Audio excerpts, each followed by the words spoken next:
ہو سکتا ہے کہ یہ آپ کی آزمائش کا آخری مقام ہو سکتا ہے کہ اب آپ کو آپ کے صبر کا پھل ملنے والا ہو، آپ کی ساری دعائیں قبول ہونے والی ہوں۔ اتنا صبر کیا تو پھر اتنا بے صبرے کیوں ہو رہے ہیں؟ اس مقام پر آ کر بے صبرے ہونا جائز ہے؟ ہرگز نہیں۔ اب تو اللہ آپ سے راضی ہو چکا ہے نا، اب تو اللہ تعالیٰ آپ کی تمام دعاؤں پہ کن کہنے والا ہے، تو پھر اس مقام پر آ کر اس کے کن کے معجزوں سے پیچھے ہٹ جانے کا کیا مطلب ہے؟ اس مقام پہ آ کے بے صبرا پن دکھانے کا کیا مقصد ہے؟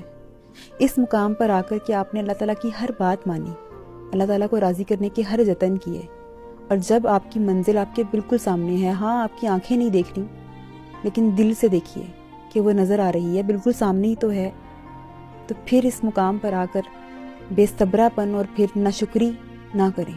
اللہ تعالیٰ نے آپ کو جو صبر دیا ہے وہی آپ کی طاقت ہے، بس چند دن کی بات اور انشاءاللہ آپ کی دعائیں قبول ہیں، اور جب قبول ہو جائیں گی تو سجدہ شکر ادا کیجیے، کیونکہ آپ کو آپ کے رب نے آپ کی چاہت سے نوازا ہے۔ اس مقام پہ آ کے کہ جب اللہ آپ سے راضی ہو جائے، آپ کیسے منہ پھیر سکتے ہیں؟